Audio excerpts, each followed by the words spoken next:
this computer? Okay, good. Thank you. So before I speak, I'll have to take the humble permission of their divine loving grace, Sri Sri Radha Kalachanji, my spiritual master, and all those that are his preceptors before him, and also taking the permission of my ancestors, that I might be able to speak for the glorification of the Lord, for the glorification of my spiritual master, for my purification, and for the purification of everyone that is going to be listening to the sound of my voice. Nariyom Tatsat. So please bless me that whatever I say might be a worthy offering at the lotus feet of my spiritual master, and a worthy offering that might be able to create proper transformation, healthy transformation in each and every one of your life.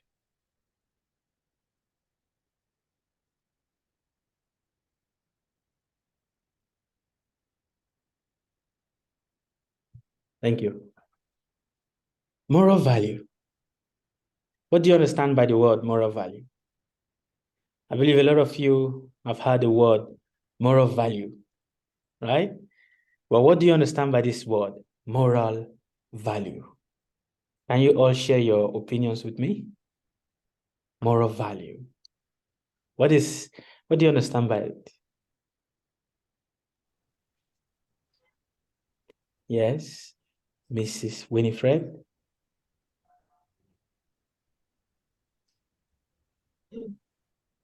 Moral value.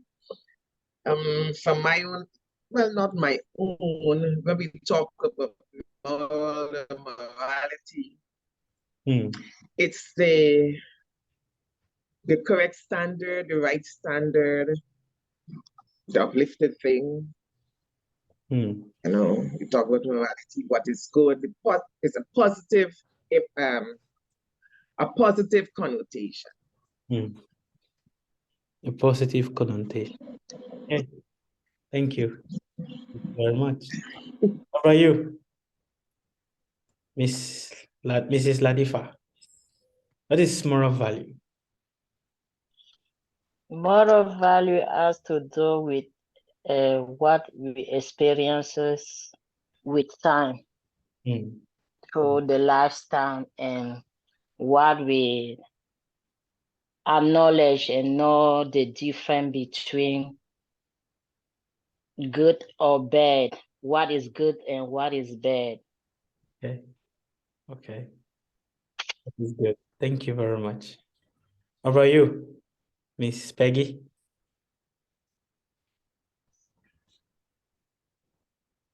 I can't hear you.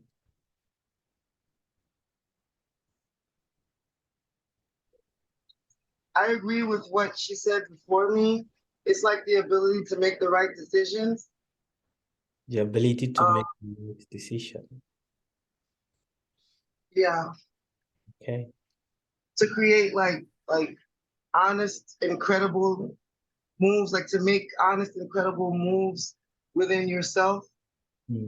Honest, incredible moves within ourselves. Okay. Thank you. That's wonderful.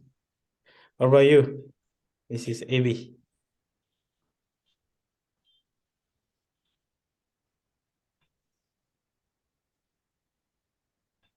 Abby, are you there?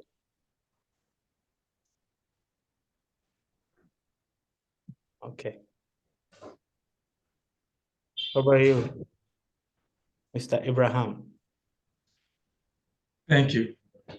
Living a decent life.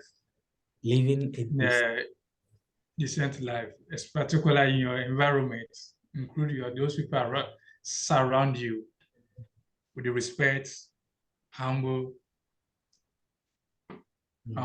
Yeah. That's wonderful. Thank you. What about you, Mr. Blake? Bravo, it's a guideline. A guideline. That is put down to differentiate between wrong and then good. Okay, that's very nice. Thank you. How about you, Miss Emilia?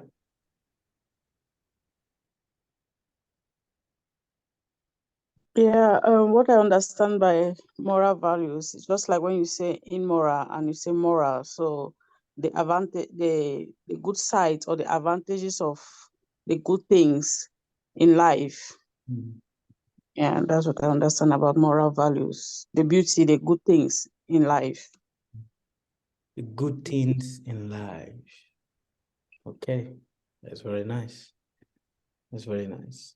What about you, Miss Huma?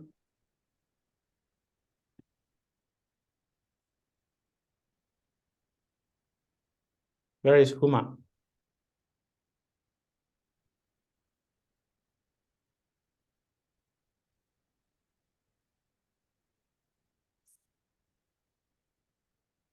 Okay, I guess she's busy. Moral value. Can we shift on to the next slide?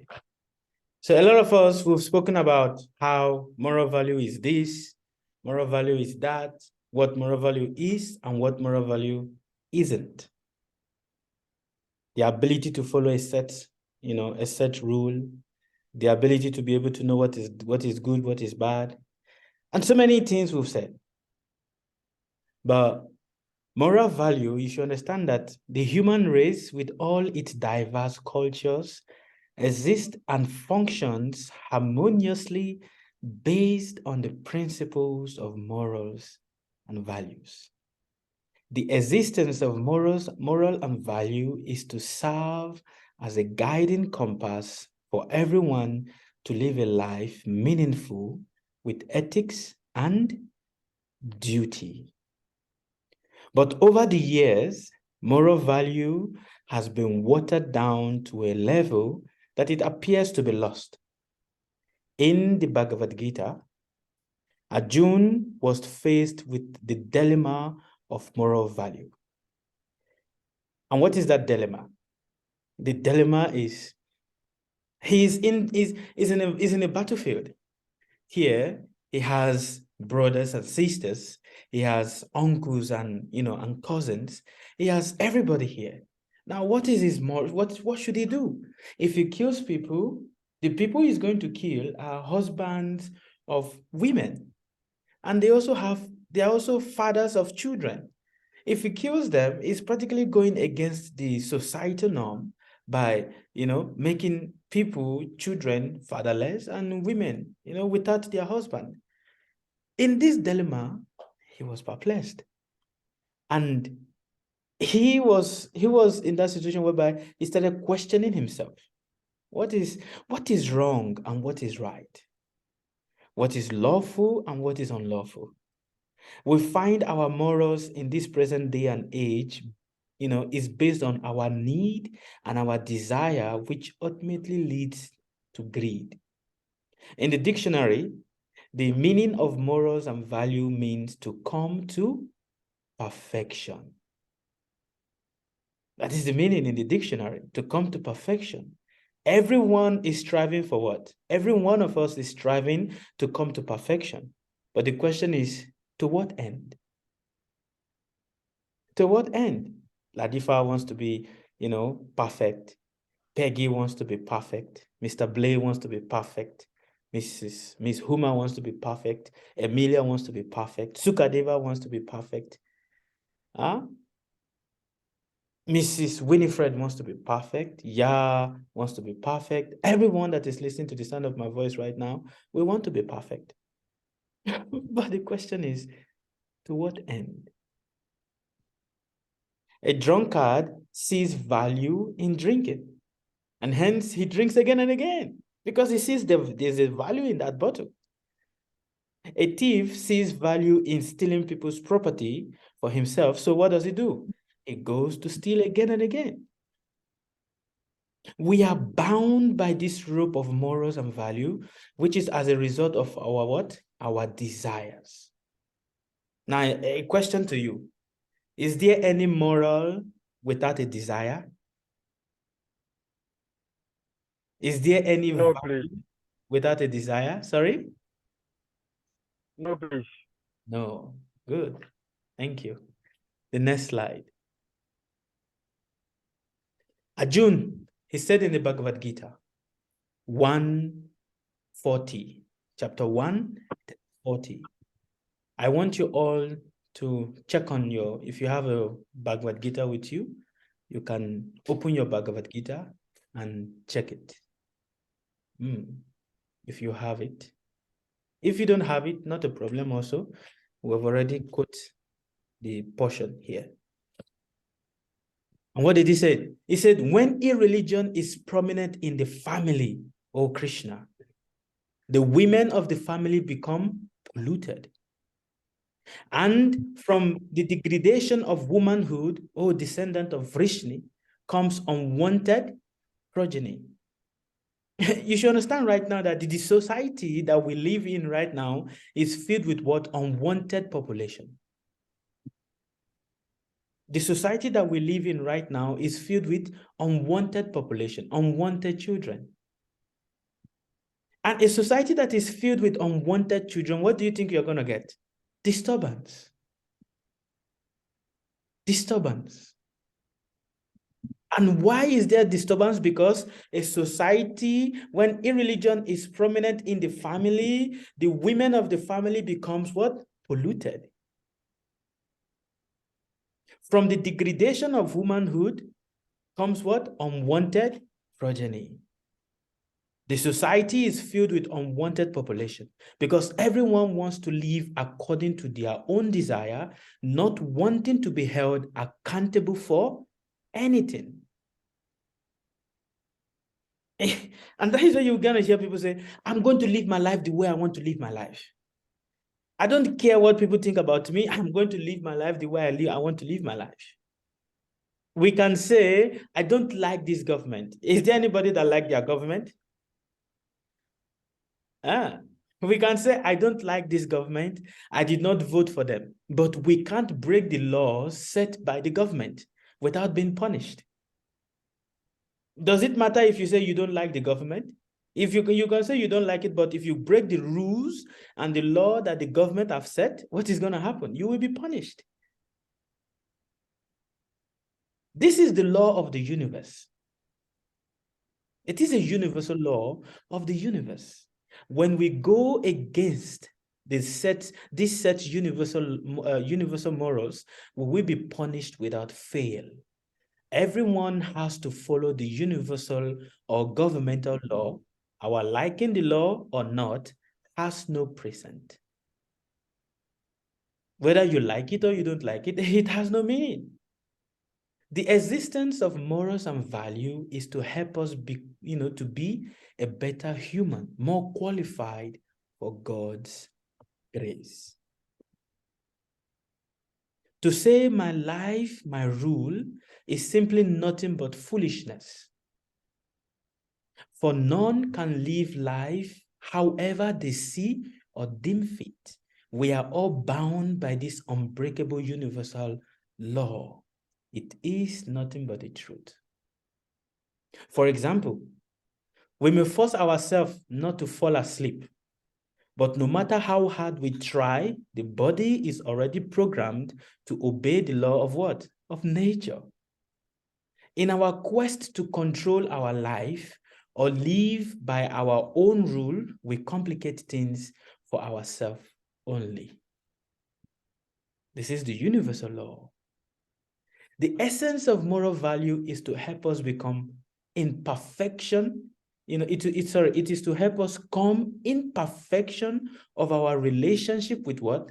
God, Krishna. Any morals that do not help us in developing perfection in surrenderness to God is simply nothing but illusion.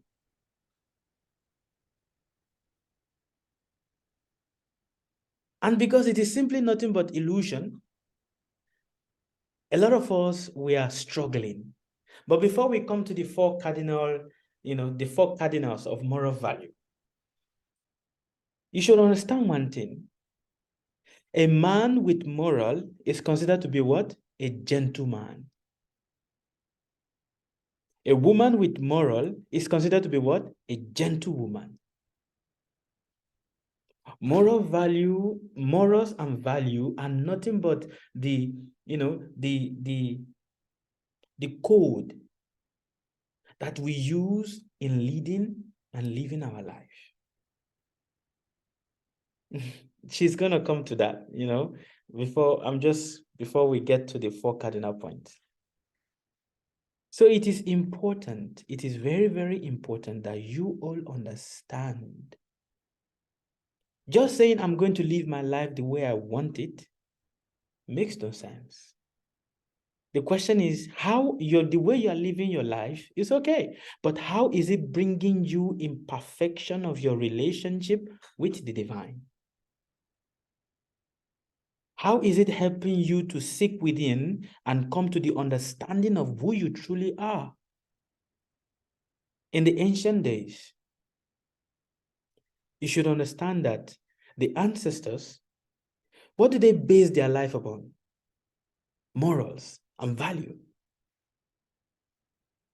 That is how the world was designed. It's how the world was designed. And if you go against the principle of how the universe was designed, you are doing nothing but just creating catastrophe for yourself. And that is what everyone is doing right now. A child may go to school, like for example, a lot of us, when we go to school, we'll be like, I don't like this teacher. I don't like this government. I don't like this school. The school is not good. I'm going to live my life the way I want to live my life. But how is it right now? In the university, the essence of university is to create civilized human beings. But right now, universities are not creating civilized human beings, but they are creating civilized fools. It is unfortunate, but that is the reality. Civilized human beings is what people go to university to be created. But right now, people go to university to become what? Civilized fools. Without no morals, without no value. A woman is to be respected. There are 4 people that is one must accord ultimate respect to in this universe. Who is that?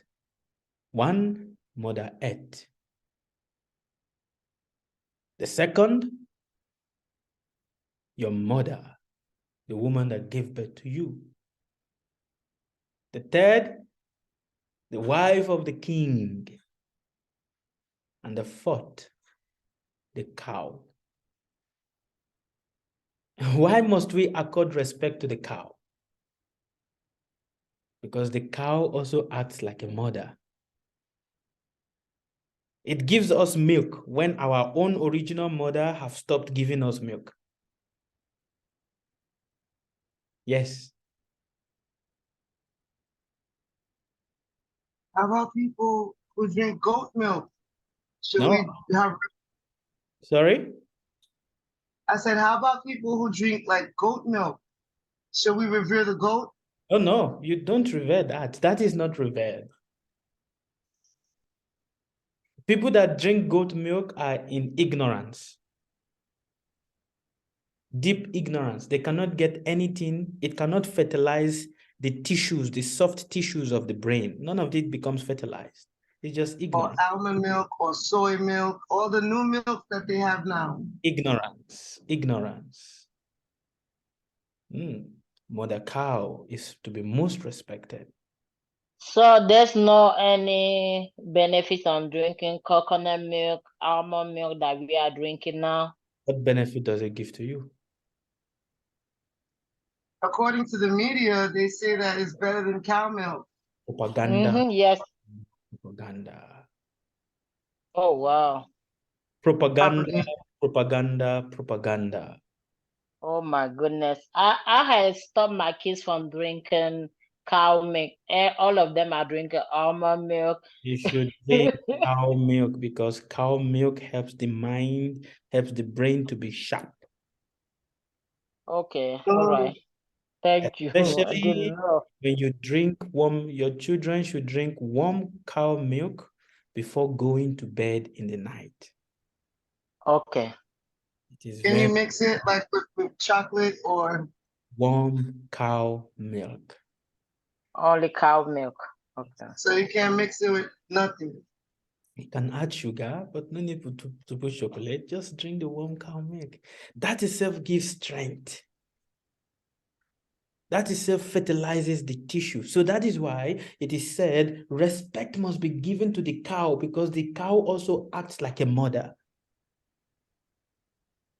So that means respect to the cow, you can't eat beef. Yes, respect the cow, respect mother cow. So that means you cannot eat beef. Oh. Because it's like eating your own. And Prabhu, Yes, sir. I don't know how true is this. I'm told that the cow, the demigods reside in the cow. That is true. That is true. There are 33 billion demigods that control the universal affairs. They all reside in the different bodies of the cow. Just like the 33 billion demigods also reside in the different part of your body. And that is why it is said that we are spiritual entities only having a material experience. Wow. So yes, it is important. Morals. What was the third one? What was the third one, Baba? The You wife said of the something about king? the wife of the king. The mother of the children. Oh, wife of the kings. Okay. One must respect these four women. A disrespect to any one of them is a disrespect to God. So all my life I've been eating beef and I've been disrespectful. Yes, you have been. Yes, you have been. But then it's okay. Now you are coming to know. Gradually, knowledge comes. Oh my God. So, so it is important that we all understand this precept of morals and value. What is it that is going to go before you? Your morals. What is it that the universe, the Lord is looking at? The Lord is not looking at your action. Your action is a combination of what? Your morals and value. And what is it supposed to bring you? It's supposed to bring you in perfection of what? One thing, which is your relationship with God. And you should see it from time immemorial. Everyone lived their life according to a precept to help them come in perfection with their realization of what God is. And they live their life according to that. Morals and value. So saying my life, my rule, that is nonsense. Your life, yes, your rule, no, you fall under one rule or the other. That is how the universal law has been going on. A lot of us think that I'm living my life the way I want it. That is the biggest illusion anybody can ever say to themselves, thinking that they are living their life the way they want it. No, you're not.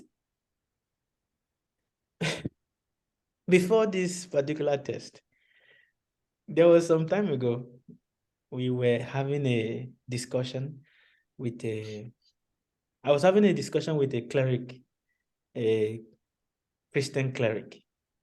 So while having this discussion, we're talking about this precept of we are all under the universal law and nobody can break this universal law.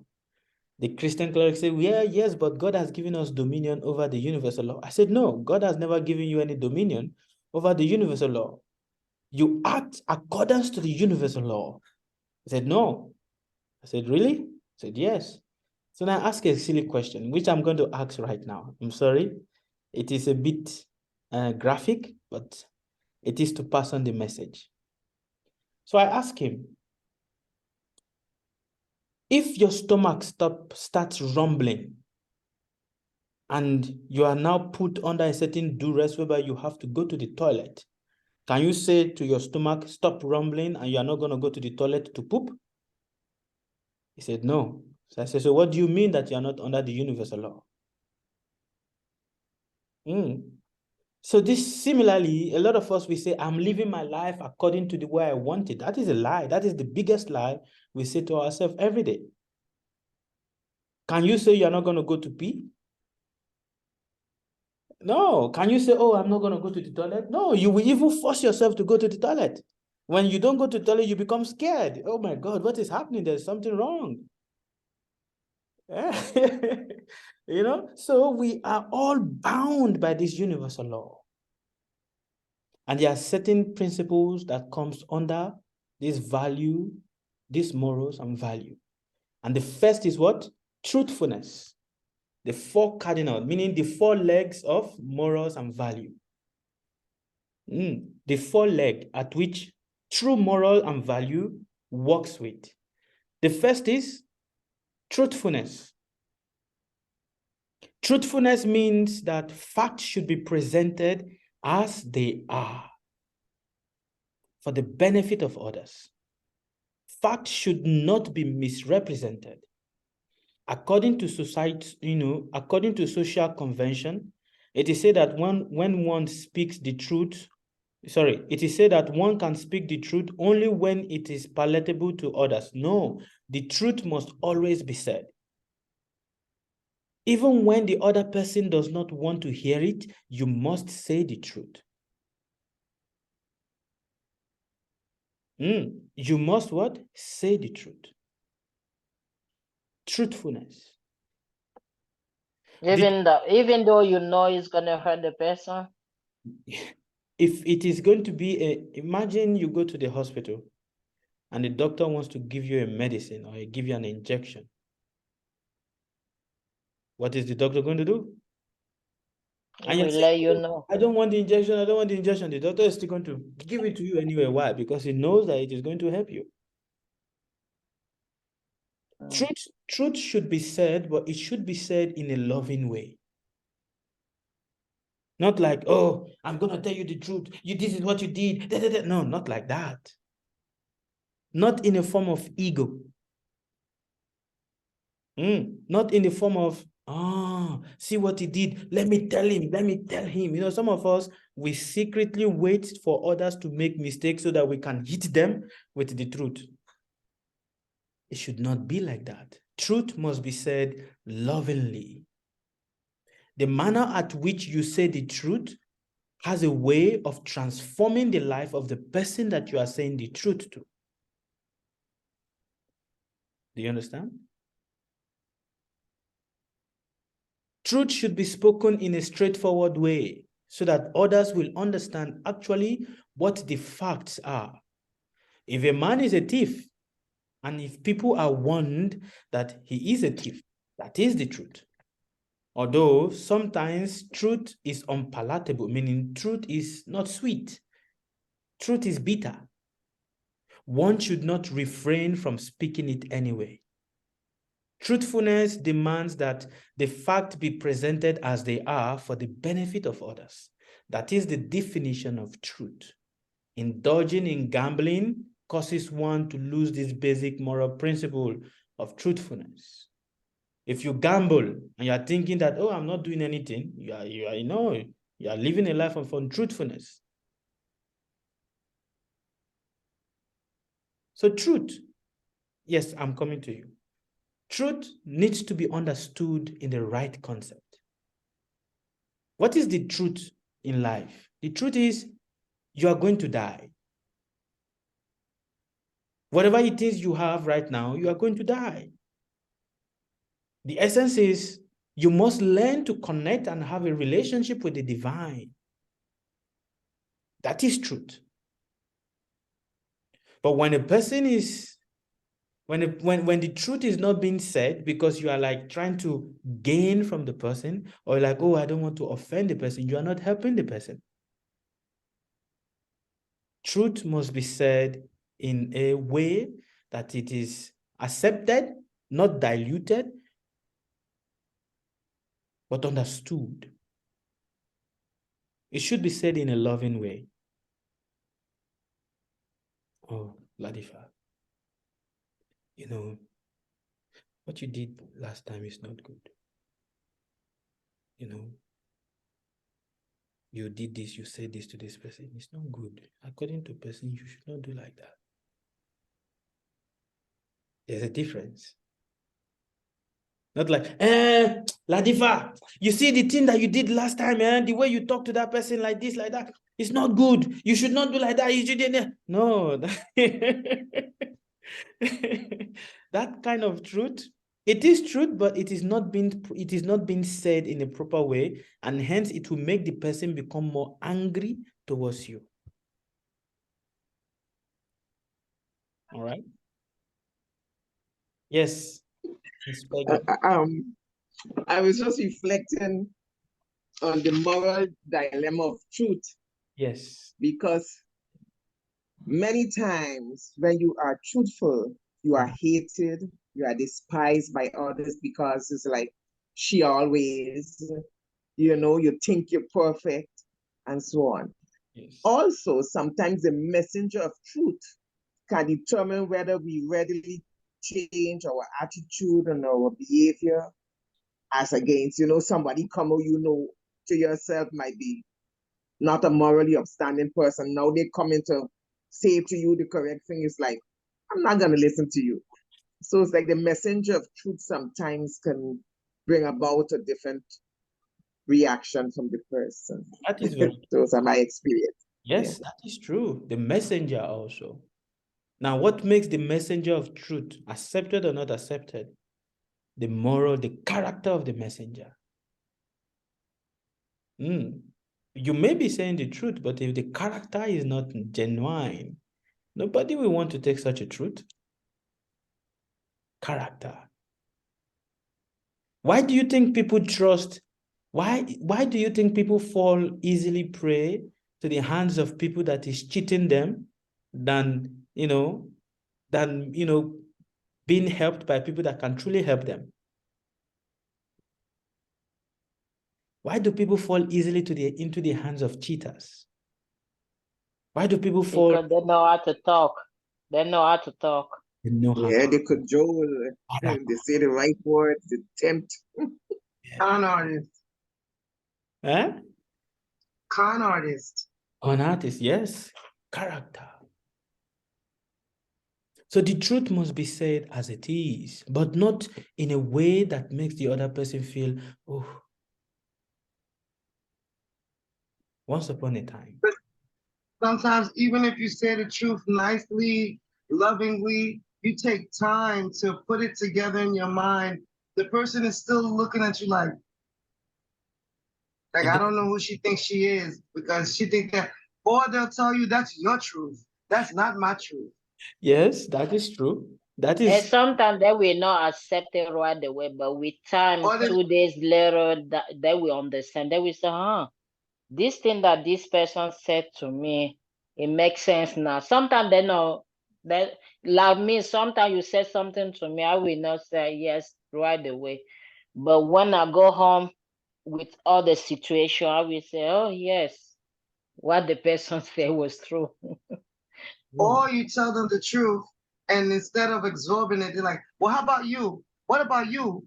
And they try to do a reversal to start an argument or to hate you. They don't want to talk to you no more. It could go so many ways. that is the way. That is the way. Normally, when people say the truth to you, the first thing you bring up is defense.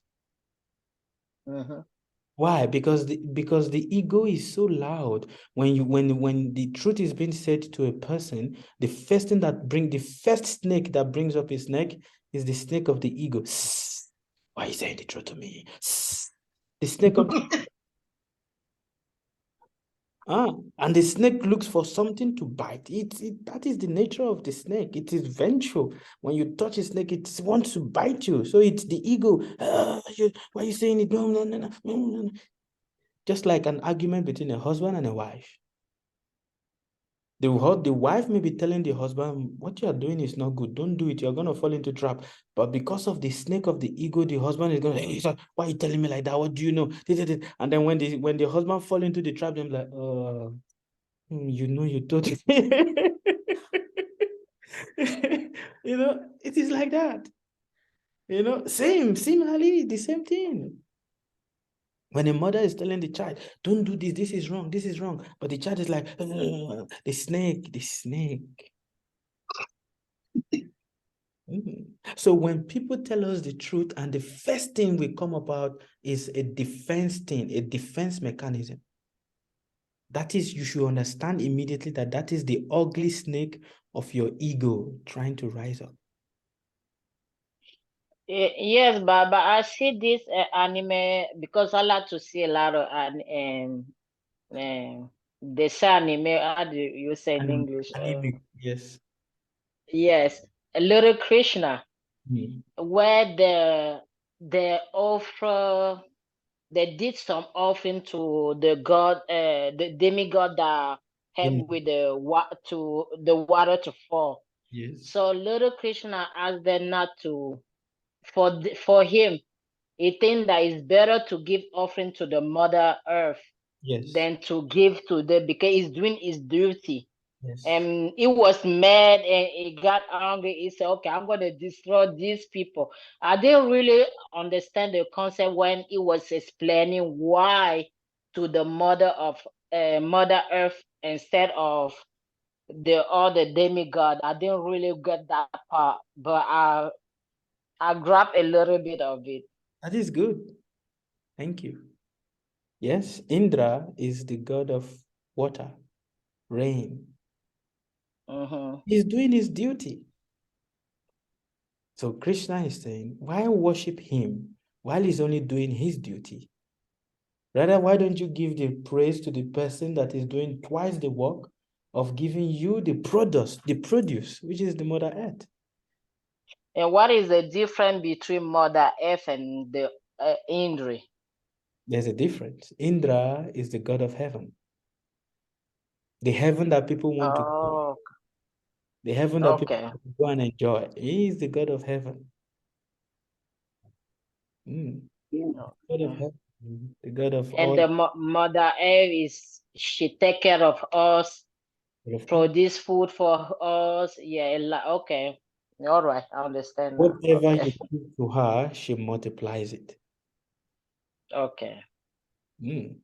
Whatever you give to Mother Earth, if you put 2 grains of coin, is it 2 grains of coin you are going to get back when it starts growing? No.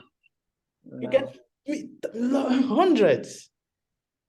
So that is Mother Earth. So that is why she deserves to be praised. She deserves to be respected. So truthfulness must be understood so that, and it must be accepted. Learn to walk on the snake of your ego. Because the snake of the ego, when someone starts saying the truth to you, even if you don't say it with your face, you may be keeping quiet, but your mind is boiling. But yeah. Your mind is boiling. And when a person is telling the truth to you and it is the truth, you will not be able to look at them in the eyes. You will always be avoiding eye contact. That is when you will be looking somewhere or trying to do something that is irrelevant. So we must learn. We must learn to be truthful. Be truthful in mind. Truthfulness is not just on what you say. It is also in your character. Do you understand?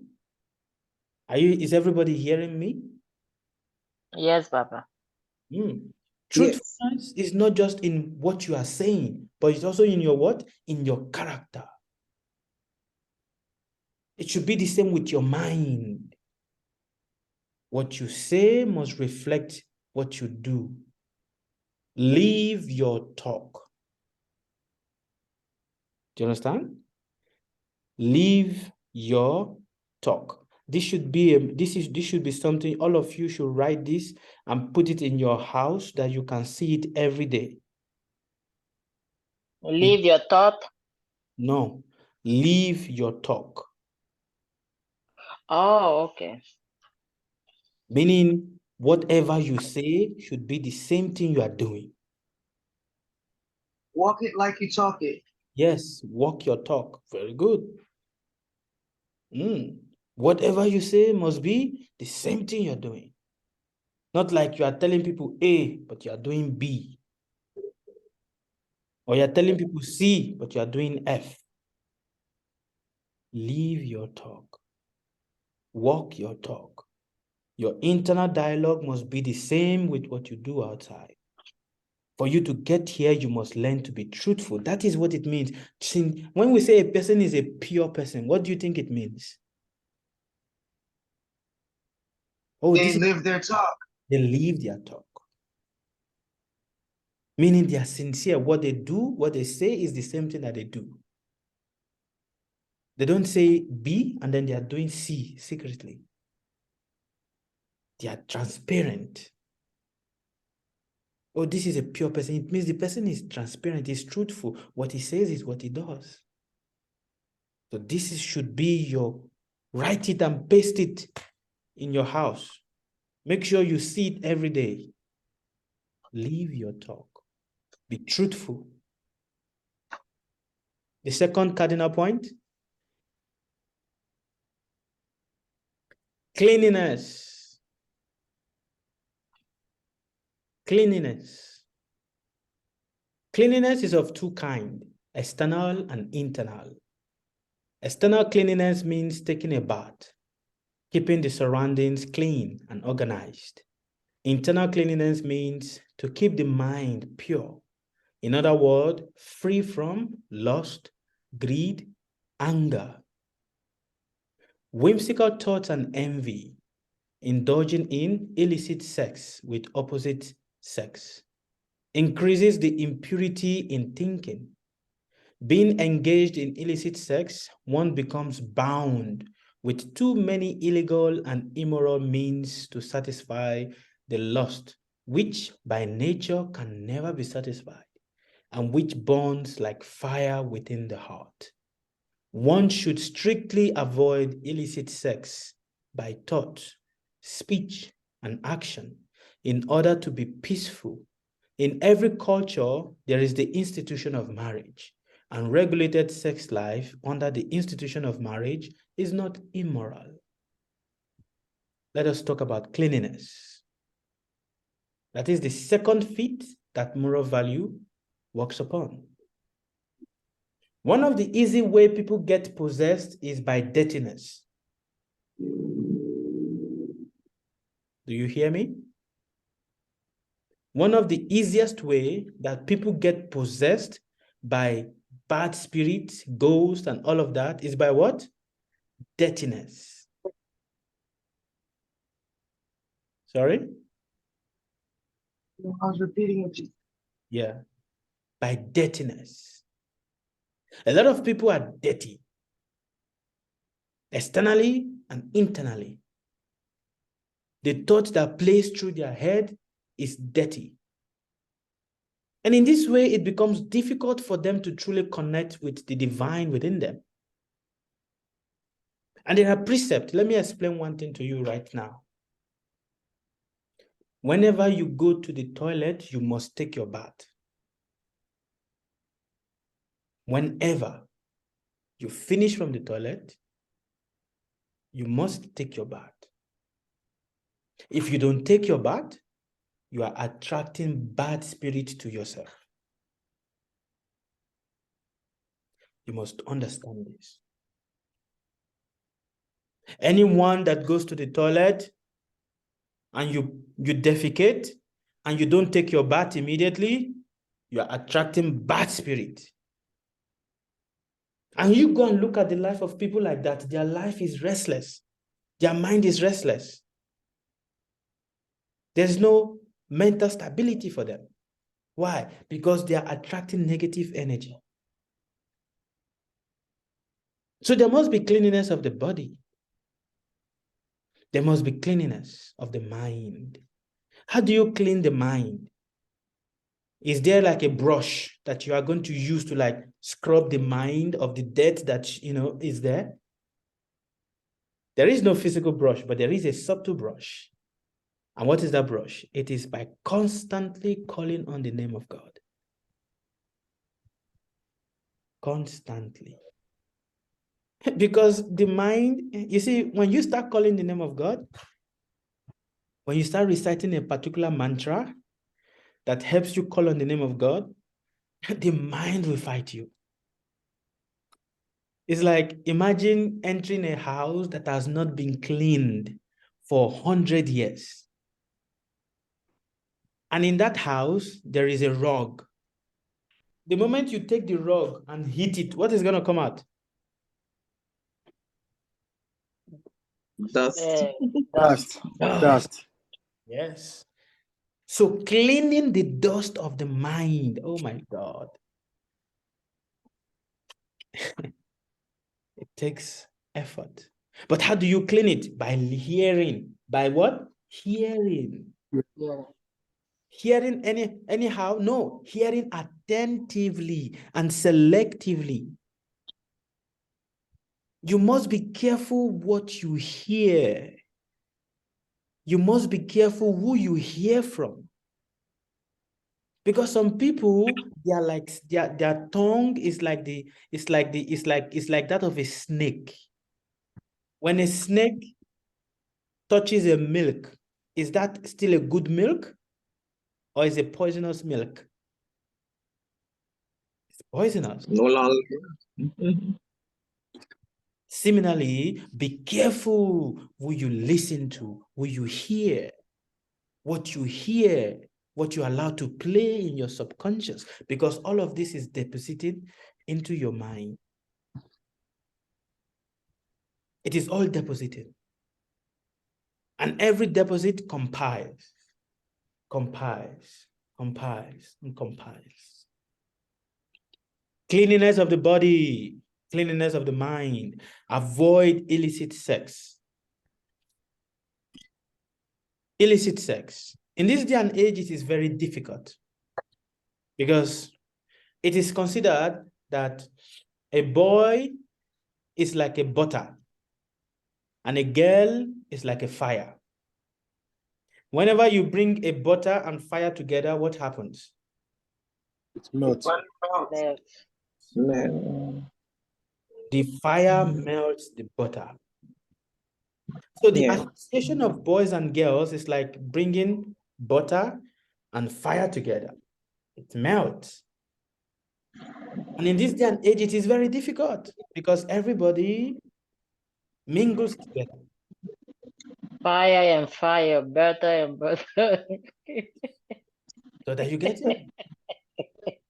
Okay. Flaming fire all the time. And that is why it says the youthful exuberance is like a burning inferno.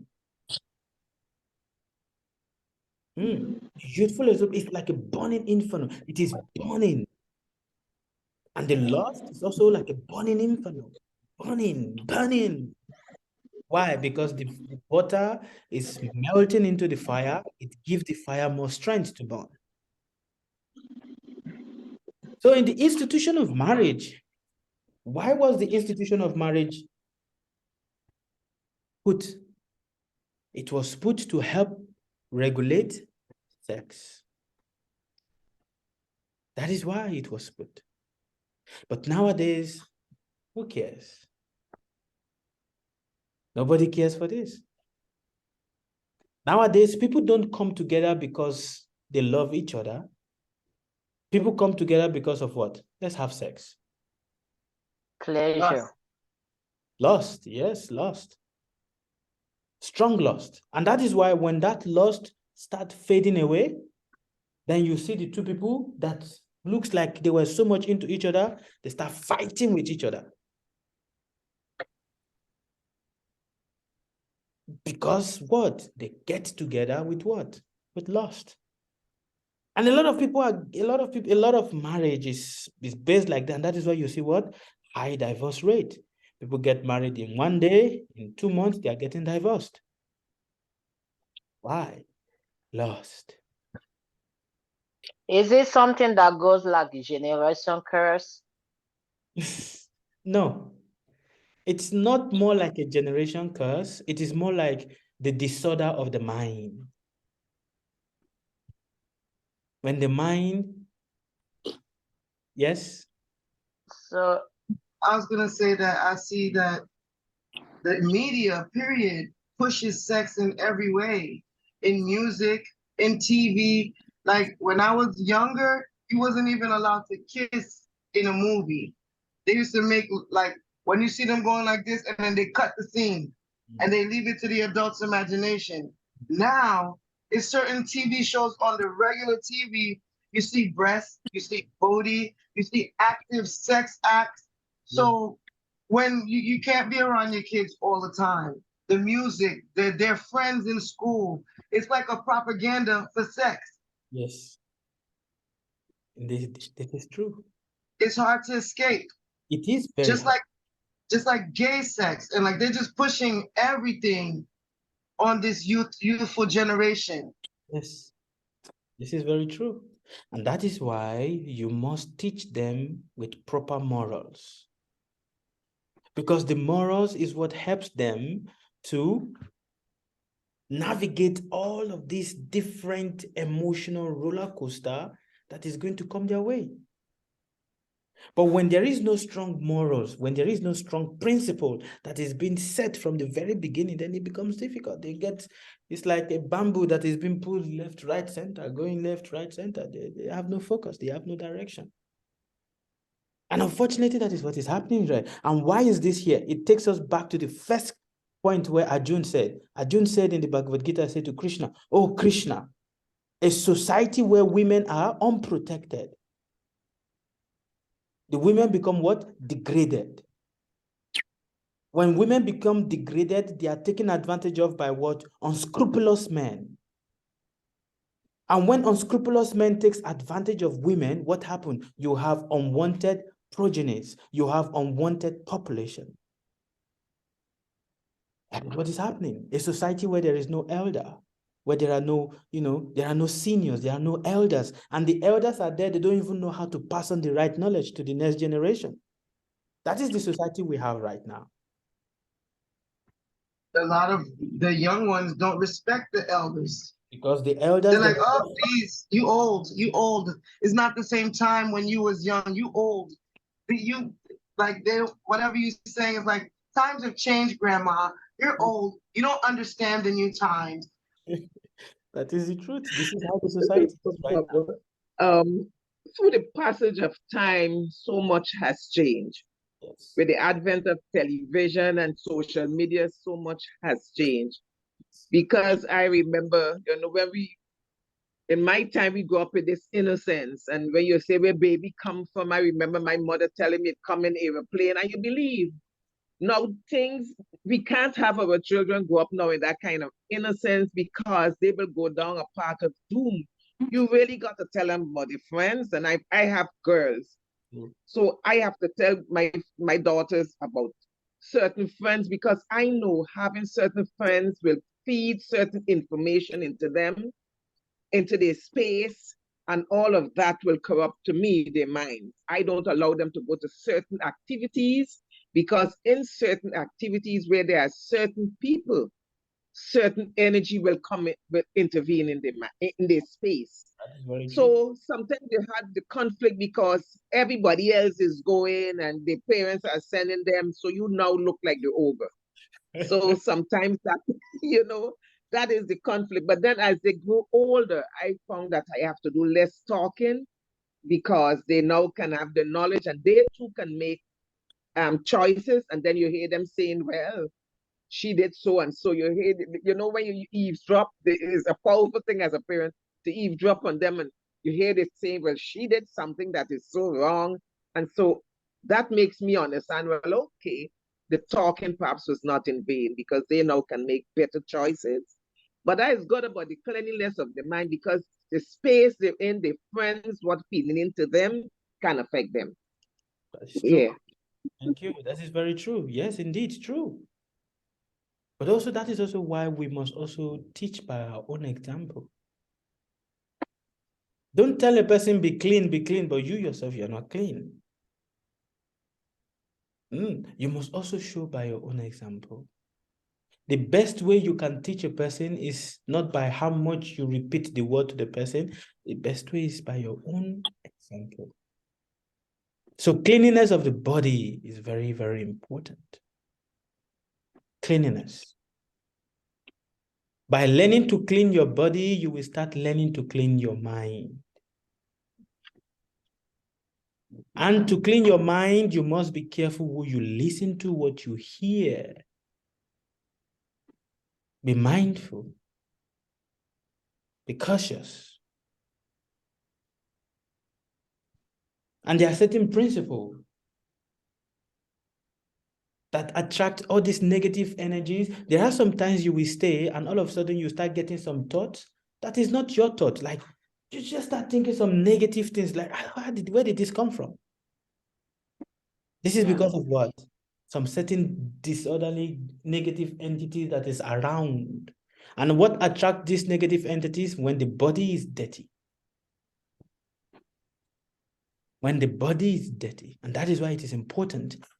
Learn to wake up early in the morning, take a shower. Learn to wake up very early in the morning, before 4:30, take a shower. When you go to the toilet and you defecate, take a shower. As much time as it that you go to the toilet, make sure that same amount of time also, take a shower. When you pass urine, you must clean yourself.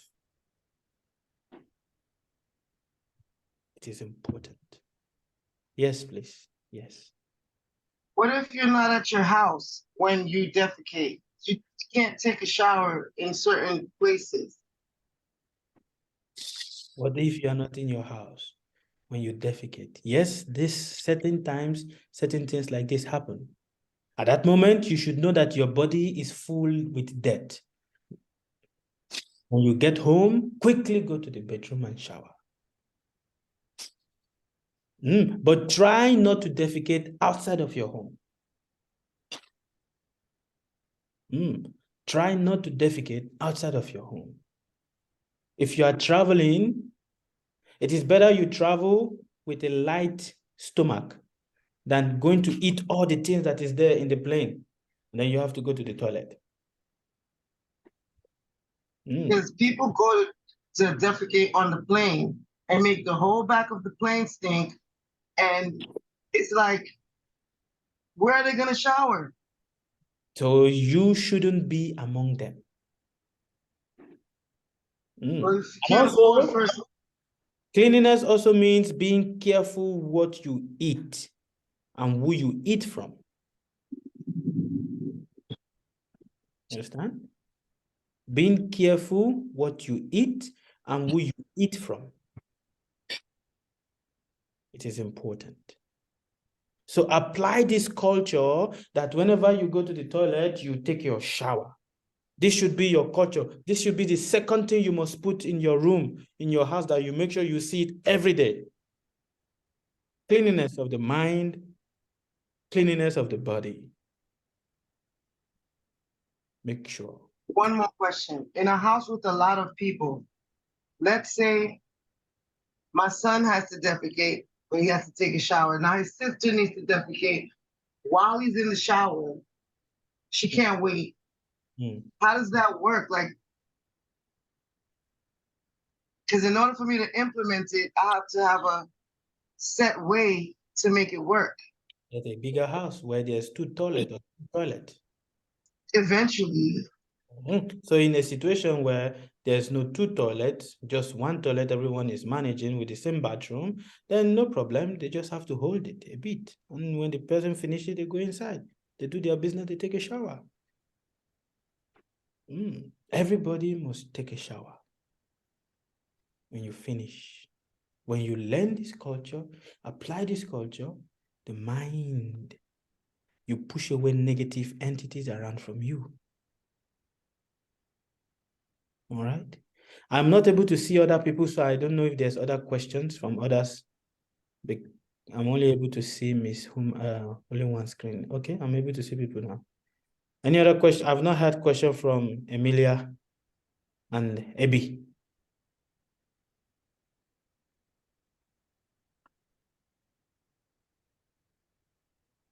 Yes, question.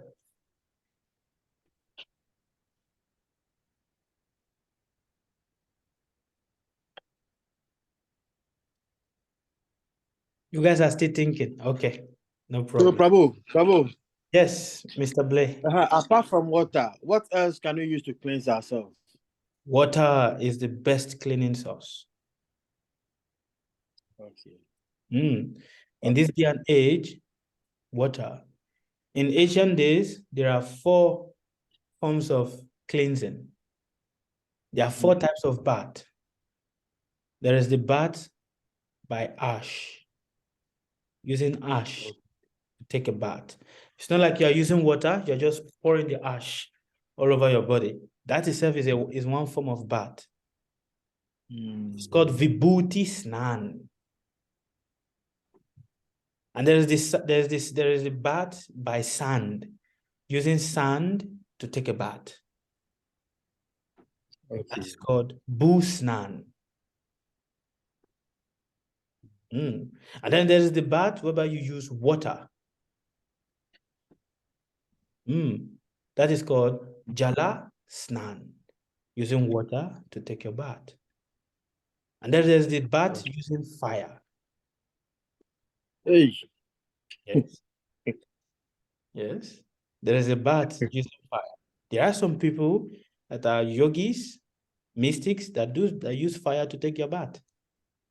Wow. They dancing on the fire, they sit on it. I saw it. Well, yeah.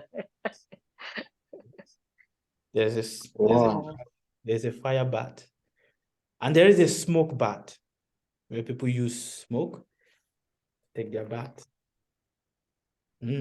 But of all of this, the most purifying of all is the water bath. Snan. Because do you have to say any prayer when you're taking that kind of bath, or just? There is a type of bath that is used with mantras. There's a type of bath that is also used with mantras. You use mantra to take your bath. But of all, the most purifying of all is water. You understand? Yeah, that is very Mr. Play. But water is the most important. That means all the Muslim. I don't mean to maybe speak in a particular religion or trying to put it together, but so from my understanding, everything that they're doing, saying that they're cleaning themselves, like ablution before they pray, and just go to the bathroom, not taking a shower and recite the Quran, whatever they recite before they do their stuff. That means it's not even clean. It is not. It's not. Oh, wow. It isn't. Also, eternal cleanliness said don't eat beef. The Muslims eat beef, but they don't eat pork. So they're doing everything backwards. Yes. Let's not comment on that. Yeah, they do. Wow. Yeah, that's true. But what is most important is take the essence. Take the essence. Of water bath, there are 3 types of water bath. There's the type of water bath that you dip yourself in a water body. It's called deep. Water body, like the beach and the river. You go to the beach and you dip yourself in the water, in the river, in the beach. That is another form of bath. And then there's the bath where you take the water and you pour on your body. And there is the bath where you stay under a flowing water that it falls on you, which is the one that we all use right now, under the shower and everything like that. So of all baths, every bath have different things that they do. But Jala Snan is most purifying. And of it all, taking bath with cold water is even more purifying. Yeah, you feel good when you're done. That's true. It makes the mind. But Some people don't know how to do that now. Don't do that, you guys. At least some of you that are living in the US, don't start doing it. I used to This is love cold America. water. It's America cold. just changed me. So It if you changed me. I used to love cold water, to take a bath with cold water, but now I can't do it anymore. so it is important.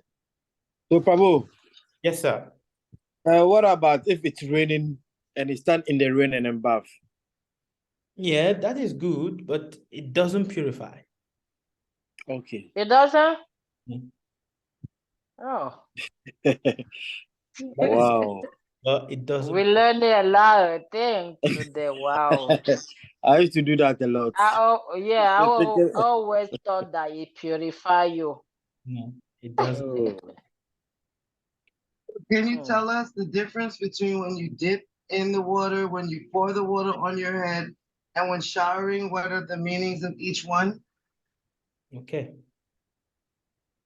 When you dip yourself in a body of water, there are 4 levels to it. There's the type of dip that you dip once and you come out, which is what a lot of people do. You dip once and you come out. And then there's the type of dip whereby you dip 7 times. You hold your ear and you keep dipping yourself 7 times. And there's the dip that you dip yourself 12 times. You keep going in and out 12 times. Each one have different meanings. The first one is to purify the body. The second one is to purify the body, the mind, and the soul. The third is to purify you and your generation, 7 generations. Hey. Yes. For that one, you need assistance. Purify 7 generations. And Okay. the last is to purify and give water to your ancestors. Oh. So dipping once is to purify your mind, body, and soul. Purify Dipping your 7 times is to purify for 7 generations. Yes. And dipping 12 times is for your ancestors. It all have meanings. Taking a bath under the fountain where the water naturally falls upon you is to connect yourself with the solar plexus, your solar plexus, which is your, what's it called? The head chakra. When you pour the water? When you pour the water or when you're directly under a falling water. You see, let me explain to you. The more you stay in a falling water and the water falls here, this mid of your head that is very soft when you were born, and the water falls here all the time consecutively, or here, the drop of water falls here. It creates a certain vibration that if you are able to stay under it for a long time and you continuously hold your breath, knowing how to breathe in and how to breathe out, it connects you to your head chakra, which also try to awaken a certain form of kundalini. So even a regular, sorry. What is kundalini? Kundalini. Third eye.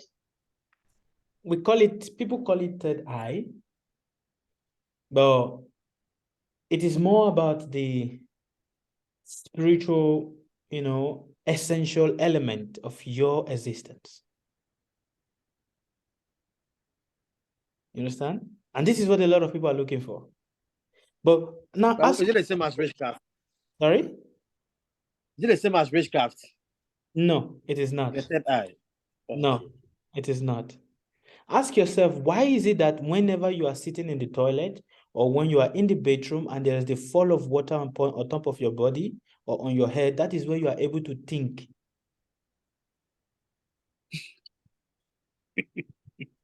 Why?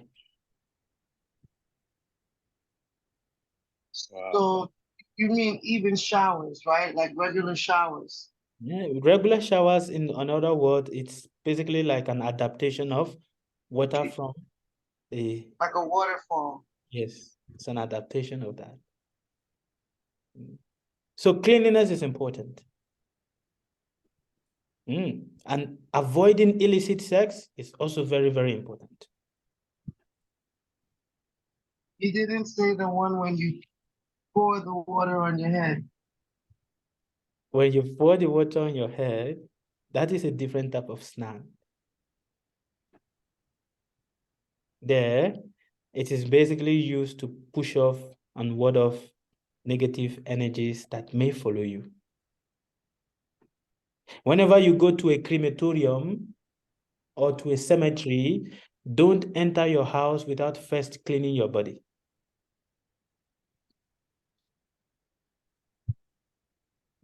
How can you do that in New York? That is the thing. You are living in a society that is not meant for healthy living. You know, but it's okay. The moment you enter inside your house, go straight to your bedroom. Normally, it is the ancient days, water, your place of bathing and your place of defecating is not in the same house. It's true. But now people build it all together. So whenever you come from a place like that, you go straight to your bedroom, you know. Remove the cloth. The cloth you use in going to the cemetery or going to a funeral, don't keep it inside of your house. Remove it in the bedroom and leave it there. Wash it before you spread it, before you take it and fold. All right. So Thank you. it is important that one should strictly avoid illicit sex by thought. Okay. This will be difficult, but start with the cleanliness first. And as you're starting, also try to avoid illicit sex. All right. Okay. The third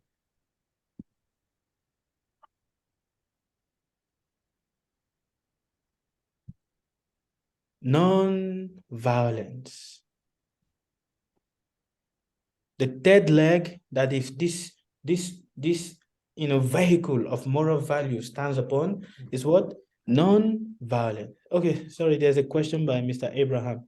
What about herbs for bathing? It is still the same. It's practically using water because it's water bath. It's just that you've put some, some substance inside. Still the same. Non-violence means not arresting the progressive life of any living entity. Lord Krishna declares in the Bhagavad Gita that all living entities are his part and parcel, and he is their seed-giving father. In this material world, one should not think that only humans are cognizant and have the right to live, and other living entities like animals, insects, trees, etc. are for his enjoyment.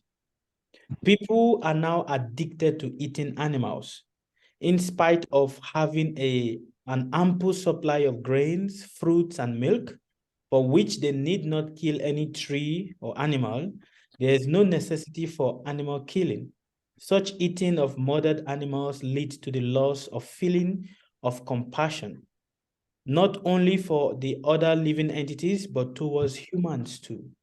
The injunction is to not give undue pain even to ant, than what to speak of giving pain to any human. Let me clarify this properly.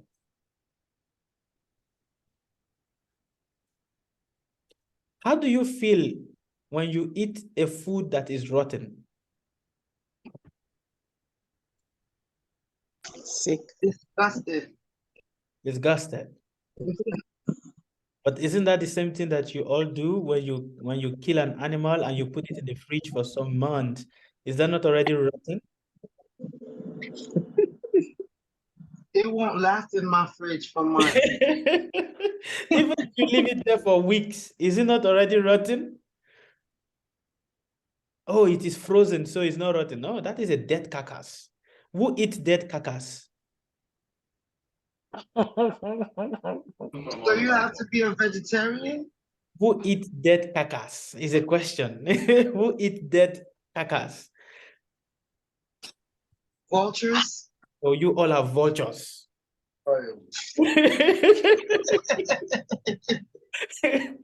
Huh? You all are vultures.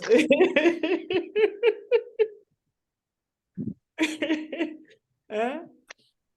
It is only vulture that gets delight in eating things that is dead. Namoy. Can you please mute yourself with that? It is only vulture that gets delight in eating things that is dead. And you must understand one thing, a person that eats meat is naturally violent. A person that eats meat, it is very difficult for them to focus. The mind runs left, right, center. Very difficult for them to be composed and calm.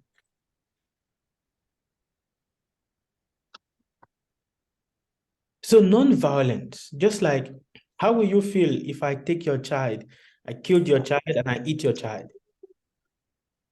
You wouldn't be. Not. Sorry? If you ate my child, you're a cannibal.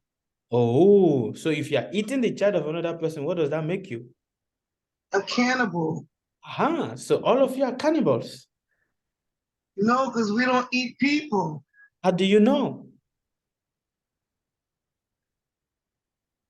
Because we eat chicken or Chicken is what? turkey, Turkey an is animal. an animal is what? An animal? I don't know. An animal is a soul that is degraded because of what? Their activities that they have done. So aren't we helping them when we let them pass on to another life so that they can start over? Karma, but you are carrying their karma. Oh my God. People ask, why do I suffer? It's very simple. You are carrying the karma of so many people, so many things. The moment you partake of the feast, you are sharing of the I don't know if it was to you guys I spoke to some time ago, or it was to the other group of people where I asked the question. The person that went to buy the cow and the one that drove the cow to the slaughterhouse, the one that used the knife or the gun to kill the cow, the person that separated the cow, the one that, drove the flesh of the cow after it has been killed and, take it to sell, the person that came to buy the cow, which of them is going to suffer in regards to the killing of the cow? All of them? All of them. All, because they all partook. The one that think, oh, I'm innocent, I'm just going to buy the flesh. Oh no, you are buying the flesh. You are going to share the karma. So everybody is sharing karma left, right, center, left, right, center, left, right, center. I'm like, oh, why is things not working nicely for me? It's very simple. Look at what you're doing. So how about when animals eat other animals because that's in their nature? That is their nature. For that, they don't get karma.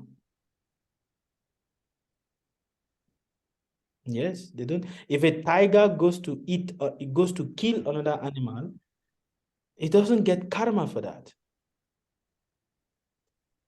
It doesn't. That's not fair. It's not that it is not fair. It is how the universe has designed it for him. So, Baba, I have a question. Like, for instance, back home, there was a lady. She was making arrow. This soup that is like a goosey. So, since the meat was kind of expensive, she was dealing with some people to kill children, killing people, and preparing the meat and selling to people with not people they didn't know, but they went there because it was cheaper. And she was putting a lot of meat in the vegetable that she was making and selling. So in that kind, do you always share the same karma, Of course. even though you didn't know? Of course. You will share. Wow. Everybody shares the Wow. karma. So it is One important. Yes. last question. Yes, Miss Peggy. All the animals who eat meat have teeth that's called canines, the Mhm. pointy ones. Mhm. If we were not supposed to eat meat, why do we have canines? You don't have. We do have. No. Different. Mm-mm. You don't have. You don't have. It's different. Dina, see my teeth. Pointy one. See my teeth now. See my teeth. You don't have. The dentist calls it canines. The dentist, nah. The shape, Ah. I think, is the Even shape your, of the canine even your that stomach, causes the difference. even your stomach is not designed for flesh. Even fish. It is not designed for that. That is one of the reasons why people have cancer. Yes, Mrs. Emilia. Yeah. So what if we stop eating flesh? Then we go for vegetables. Are we safe? Or But of course, you are. That's so hard. It's so so what hard. about like the seafood, like the shrimps and fish? What about that? You're still killing. You're still... So Bravo. vegetable, it's Yes. just vegetable. Then we are okay with vegetables. Yes, Mr. Okay. I don't know too much in the Bible, but I've been hearing that they said Jesus Christ fed some people with 5 fishes. I don't know. 5,000 fish. What about that one? 5,000 fishes. But did he eat it? So he gave them the bad karma and he didn't eat it, But is there any point that says in the Bible that he ate it? but he gave it to the people to eat. Yeah, but did he eat it? They were hungry, not him. Did they eat it? He did not eat. Even when the feast of the Passover feast, did you hear that there was meat? There's usually fish. No, in the fast, let us speak about the Passover meal, the last meal, the last Was supper. bread. Was there meat? Oh, No, I think it was wine and bread. Wine and bread. Jesus, Master but back to Jesus. Master He Jesus made 5,000 Christ. fish to feed people, to give them karma, but he didn't eat it, so he don't get karma. What? He doesn't. But it's okay. He gave that to them because that is the level they are. Because what? That is the level they are. Oh. Because if he has not given it to them, they will start complaining. That is their level. And to those that are of a higher level, he didn't give to them. He didn't give his disciples meat and fish. On the Last Supper, he only gave them bread and wine. I said, take this bread. This is my flesh. So it's okay to drink wine. Sorry? You could drink wine? Class for another day. But Baba, now I left. I don't eat meat, chicken, turkey anymore. But I'm still struggle with the fish. Fish and meat, is it the same level of karma or is it reduced a little bit? They have consciousness. But it's kind of lower than the meat, right? How do you know? I just asking just for my knowledge, Baba, because I'm a progress. I'm working toward it, so don't. I am trying, Baba. I know you're trying. I know you're trying. You are trying. So it's okay. You are eating fish for now. No problem. No problem. Okay. Okay, Baba. Gradually, when the purification becomes more stronger and stronger, and you can do without it. I have never eaten any of this since I was born. And see how I am. That's the best thing, and that is what is happening to my kids now. They don't like meat. They don't like even the fish that I'm cooking. They don't really into it. They eat beans, some other stuff, but meat they don't like it at all. So I'm blessed for that. I don't even want to teach them how to eat it now. Never ate meat in your life? Never. Never. How did you get so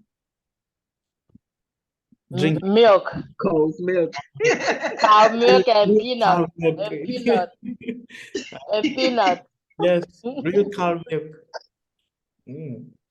So, see, non-violence. But it's easy for you because you never was exposed to it. Yes.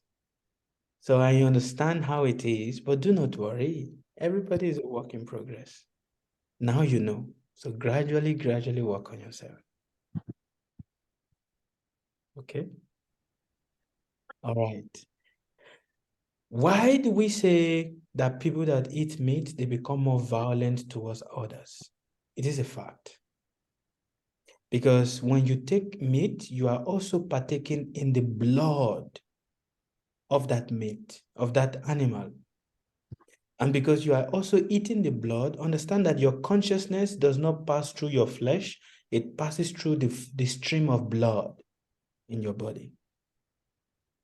And that is why you will see that there are some times, if any of you have done blood transfusion before or blood donation, where you gave blood to somebody, you will see that after giving blood to somebody or you've taken somebody's blood in your body, you will feel somehow. Your consciousness is going to be shifted. It will be partly that of the consciousness of the person you've taken the blood into your body. Similarly also, when you eat meat, you are also participating in the consciousness of that animal. Yes, Miss Peggy, ask me. I'm reading here and it says you're not supposed to kill insects, trees, etc. So you can't eat vegetables either because if you look around, I have 1 million plants in my house. They have consciousness. They feel sad if you curse them out, they'll die. If you say positive things, they give you flowers. So you're not supposed to eat that either. No. Because they have a consciousness. No, the consciousness is low. The consciousness is there, but it is low. On that, you don't carry karma.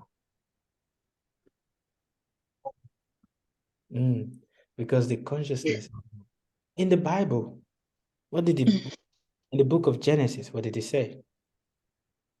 The fruits of the trees, the herbs of the trees, have I given to you as what? As food. But the birds of the air and the fishes in the river and the animals that roam on the land have I kept under you. What does it mean? For you to take care To of. care for them. The caretaker. Yeah. So if I give you my child to take care of my child for me and then you start killing my child, is that a caretaker?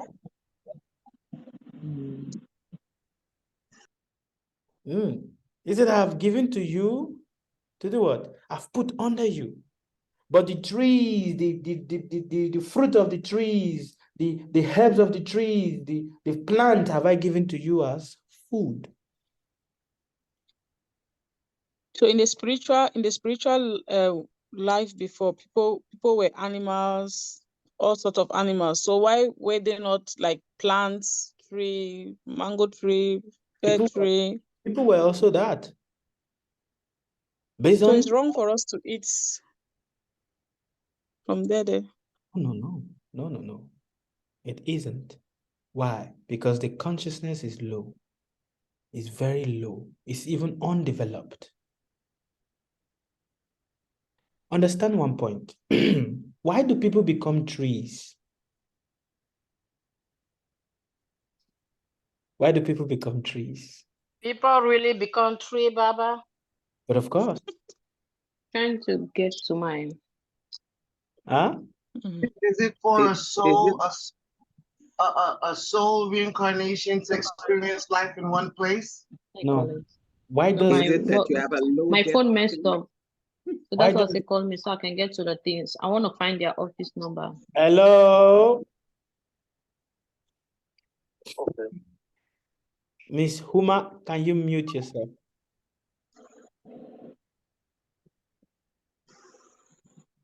Sorry. Sorry.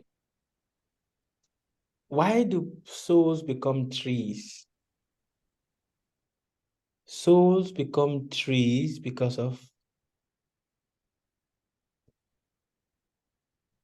there's two types of reincarnation. There's reincarnation and there is transmigration. Reincarnation is when the soul takes back the body of a human being. Transmigration is when the soul falls down because of his activities. He falls down and now passes through the 8,400,000 species of life that is on the surface of the earth. Passes through each and every one of them before he comes back to the body of a human being again. And among that 8,400,000 species, the tree species is just 1%. So to become a tree is a punishment. It is a punishment. People that like to walk around naked, that is a punishment. People that, oh, I don't care, I'm a nudist and this, no problem, don't worry. In your next life, you'll be like this and you stand like this for... It is a fact. It is a fact. It is a fact. Those street dancers that they like to dance Yes. noon. But of course, have you not, if you look at a tree, don't you see that it is a human being that is just standing? It is a human being. When you look at it truly and you're able to connect, you will see, oh my God, what did this person do in their past life that has made the person... It is a punishment. You will stay like that for how many? And do you know that the lifespan of a tree is even, longer than that of a human being? Hundreds and hundreds of years. That same amount of years the person stays. And a person that likes to drink, what do you think you're going to become? A fish? Not a fish. The fish.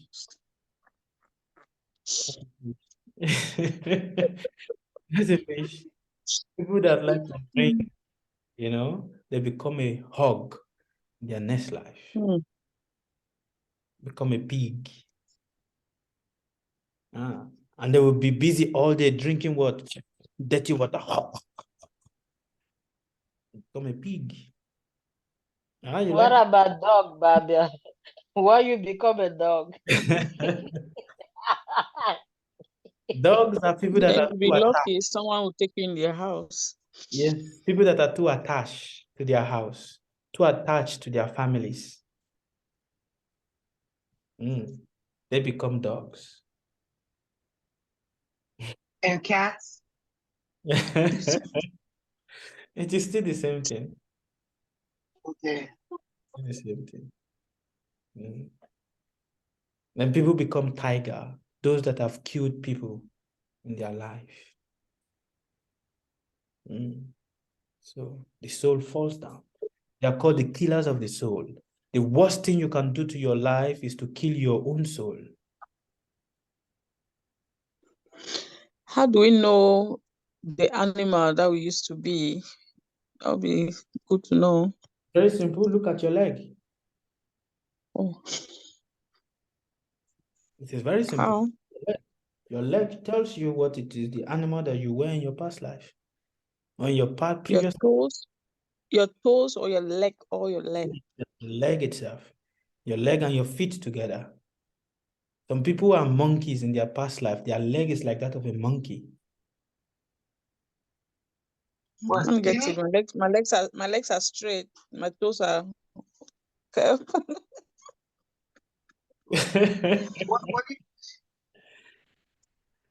Some people are monkeys in their past lives. So when you walk, you see them, their feet is like a monkey. Like this? So Some people were cows in their past life. that was the monkey. I don't know. I did not say that. I did not say that. No, some people were cows. Some people were dogs. And when you see them, you will see the feet. The way the feet is, you will know. One of the reasons why online we look at people's feet is to know what they were in their past life. So, But this science, this science is not easily available. It only comes when you learn to follow. That's strange. so is that a offline question of past life animal? Similar.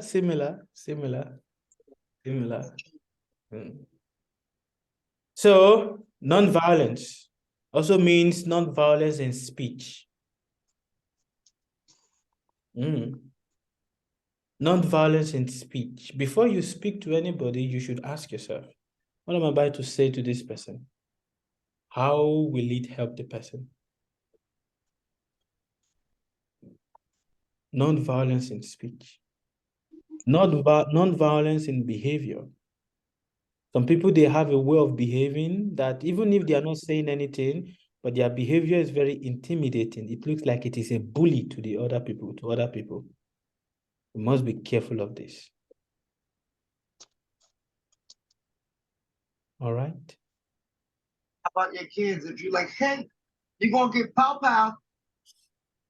That is different. You need to do that to be able to put them on track. Okay. Yeah. Oh my God. Baba, what did you do in the past life that make you have a strong karmic life that you get jealous and you can't control it? What make you be that way? It's not like you choose to be. You acknowledge, you know that this is not good, but it's keep happening. What's going on? Because these are the things you lack in your past life. What you are jealous of in this lifetime or what you are greedy of are things you did not possess in your past life. They are things you did not have. And that is why you become very greedy and very wanting to be possessive of it. Even people? Yeah.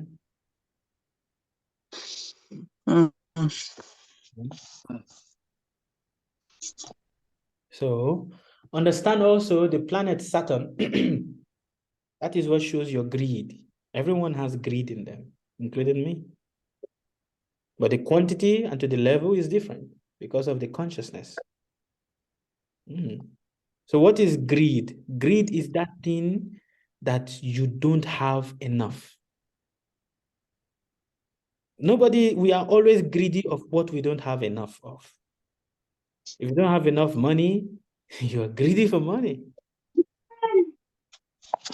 You don't have enough love, you want to have all the love, all the attention. What it is that you do not have enough of in your past life is what you become greedy about in this lifetime. How about people that's greedy for food? Sorry? Food. I didn't hear you. People that's greedy for food. Yes, because they did not have enough in their past life. They become gluttons. Gluttons. They eat. So because I love food, that means I didn't have enough in my past life. I love food, Baba. Yes, it's not enough. It was not enough. Oh my gosh. It was not enough. And that is why in this lifetime, you will want it. You will want it. And that is why for us to be able to balance this, we must have proper knowledge. We must have proper morals and value. Then it helps us to come to the path of being a proper human and helps us to come to the path of understanding our perfection of how to surrender to God. Because when you love God, when you surrender to God, you become a friend of everybody. You can't say, I'm a daughter of God, and you are inflicting pain on another person. It is impossible. You can say, oh, I'm a daughter of God, I'm a child of Zion, I'm a child of this, but you are killing an animal. What kind of a child is that? That is not a child of anywhere. To be a child of God means you must be a lover of everything that God has created. The essence of people creating religion is to make people fear God. But what I'm telling you is don't fear God, love God. So if you kill roaches in your house. No, those you can kill. Those you can kill. I kill roaches. Those you can kill. Oh, okay. Because I'm like, I'm a murderer. There are things you can kill. You can kill a snake because it is vengeful. You can kill a scorpion. It is vengeful. You can kill a rat because it comes to destroy. What about the mouse? Not kill. What? The mouse? The mouse, let the mouse be.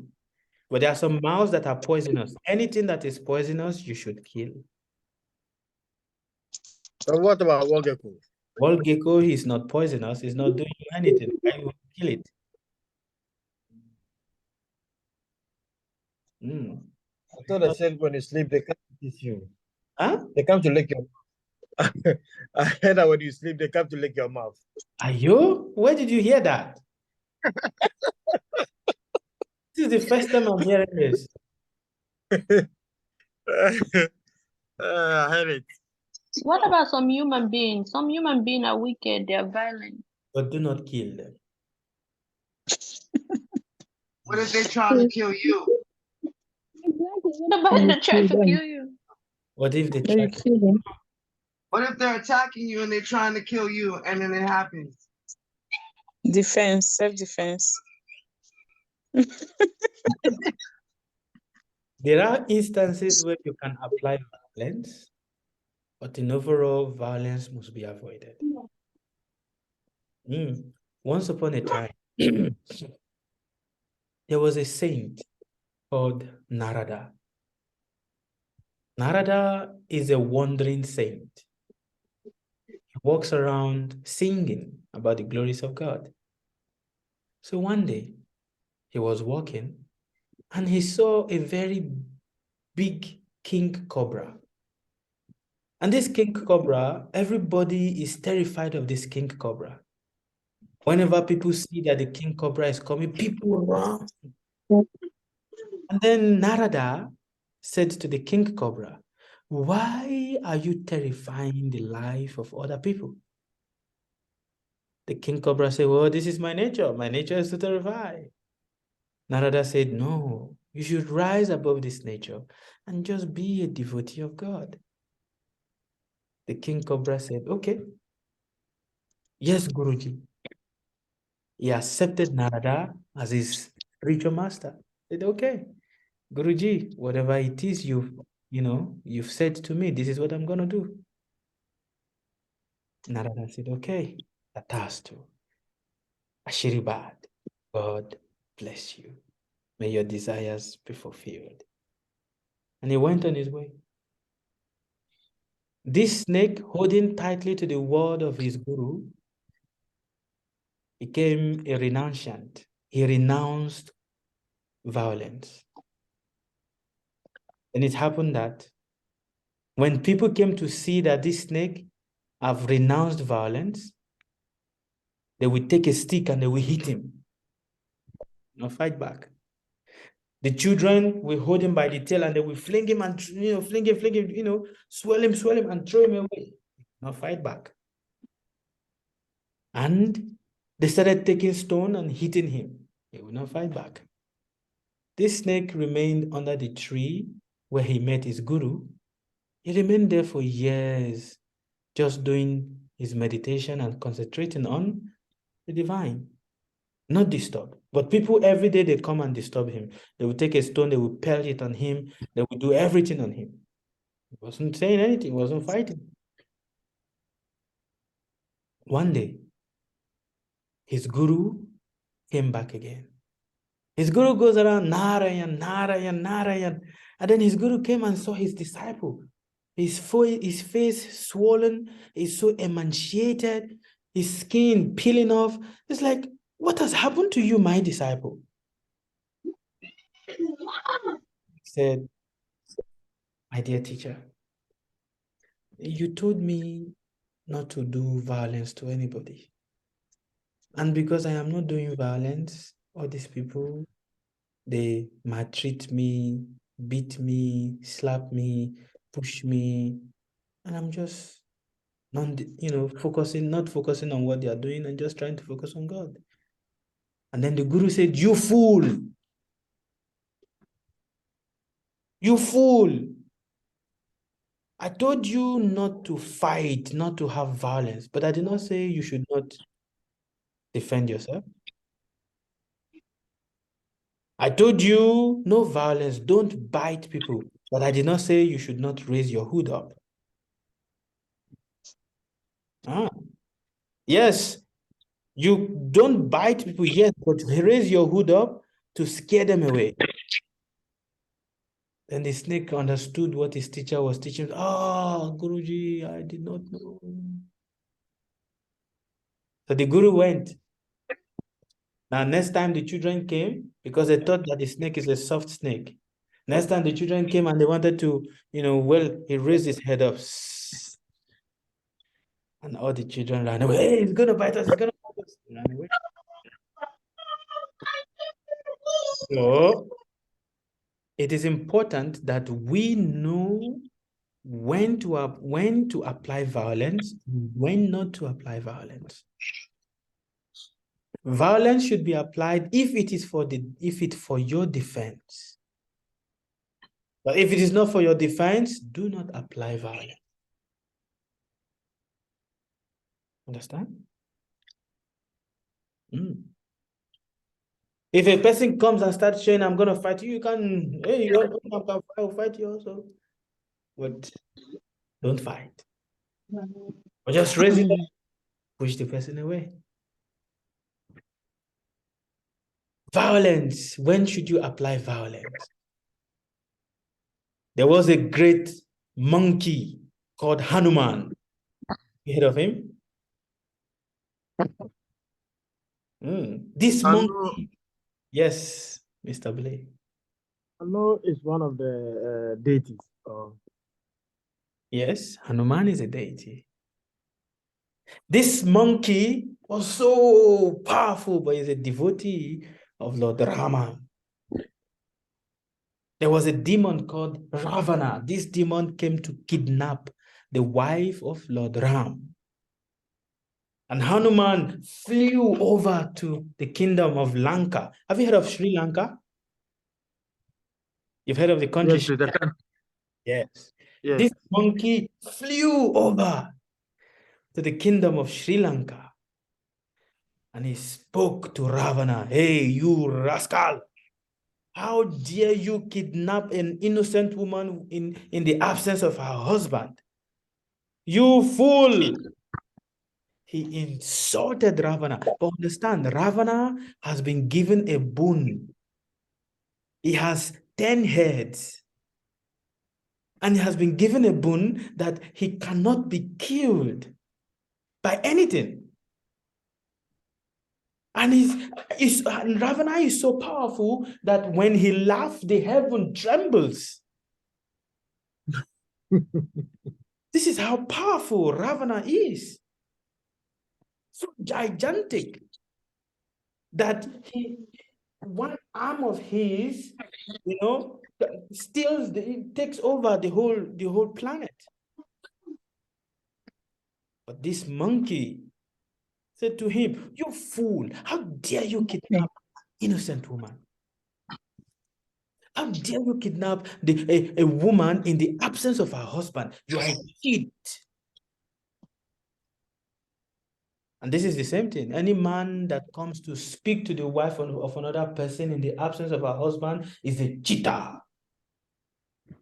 It's like Ravana. He spoke to him, and Hanuman, Ravana said, catch that monkey and tie him up. What is the best punishment you can give to a monkey? Burn off his tail. They tied a rag around the tail of Hanuman, and they set it on fire. Hanuman, seeing that his tail is on fire, he became more angry, and he used his tail and jumped over the whole of Lanka, and he set the whole of Lanka on fire. Hanuman ki jai. He set the whole of Lanka on fire.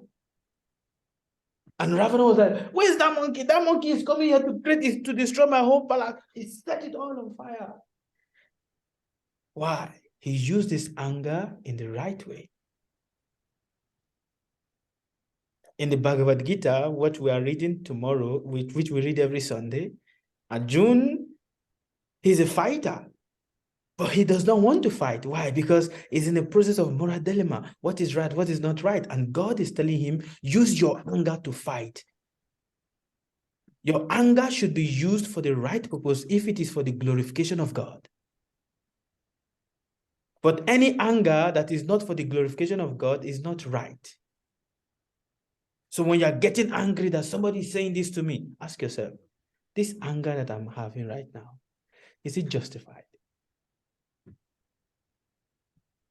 The moment you ask yourself, why am I even getting angry? You will see that that anger dissipates because it's not justified. So your anger should be for what? For the glorification of God. All right. Non-violence. Thank you.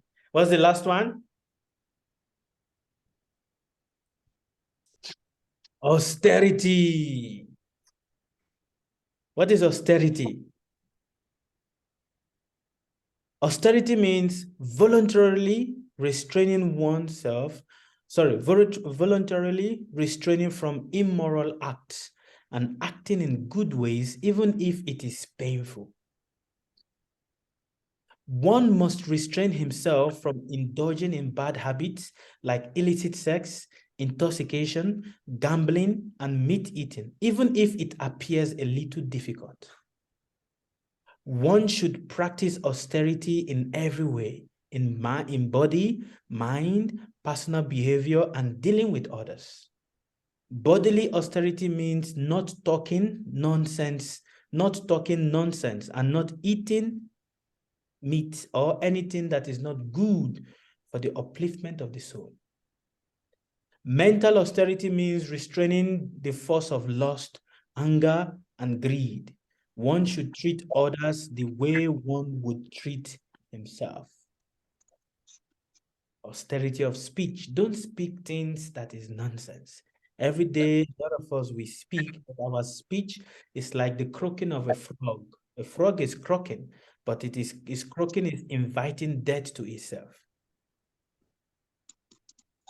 So a lot of us, we speak, but our speech is not doing anything, is not uplifting us. Rather, it is just inviting the snake of time to come quicker and quicker to us. All right, who's that?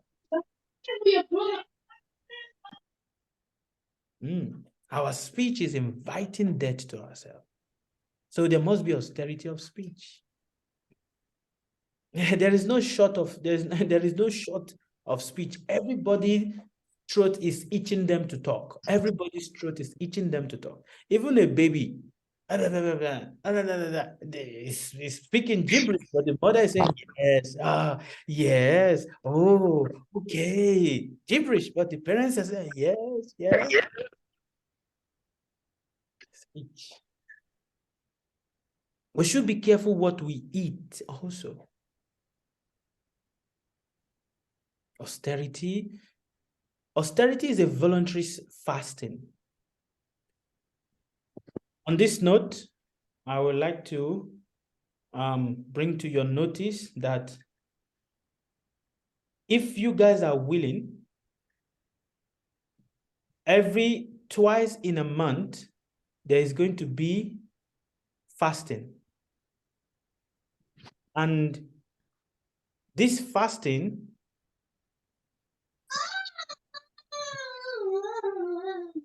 Okay, wonderful.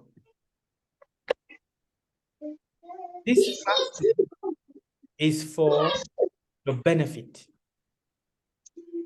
On this Sunday, there's a fasting that is coming called Ekadashi.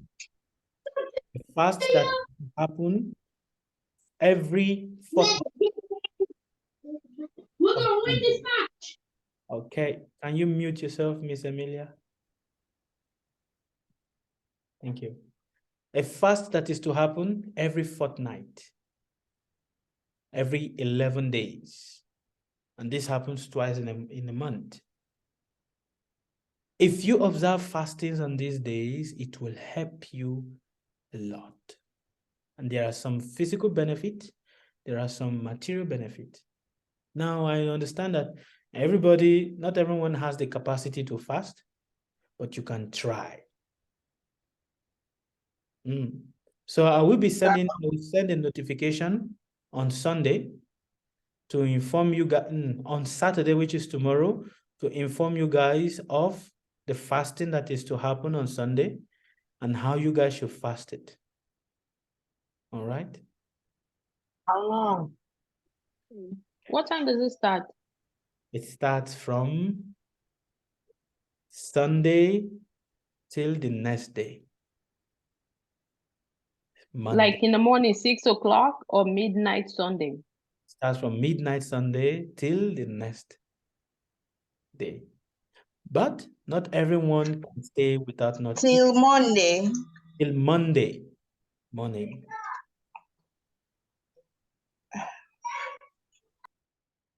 Do you understand? Yes. Yes, Baba, I could do that because I had done the full moon fasting, midnight. I did that. Yes. So I think I could go to bed with no eating. Okay, no problem. But till Monday and what Monday, what time? 6 o'clock in the evening or I will share 6 in the morning? I will share the time with you guys. If you can do it without not eating anything, no water, no food, if you can observe this, very, very powerful. But if you can't, then you can drink water. It is called Nirjala, is not without water, without anything. On these fasting days, there are things to be avoided, which is avoid the eating of grains. No rice, no rice, no dal, no anything that is grainish, none of that. No dal, no pulses, none. No bread. Food. No bread. Anything that is made of grain should be avoided. So you can eat fruits. Fruits, yes, you can eat fruits. You can eat potato. But carrots. Yes, you can, but no grains. Okay. That's not for Sunday, right? It is for Sunday. So Sunday you can eat potato and carrots? Yes, if you are not able to fast, complete without not eating anything, there are options. Okay. There are options, which I will be sharing with you guys. Maybe tonight I will share it and then you get yourself mentally prepared. And it will be nice if you guys can do this. And maybe on Sunday, we can have a period of praying together, reciting a mantra to help elevate the consciousness more higher. All right? It will be nice. You guys will see. Yeah? So voluntary taking austerity, voluntary restraining oneself, for the pleasure of something divine and something higher. That is what gives blessing. Okay, thank you very much. Question, comment, addition, subtraction, all of the above.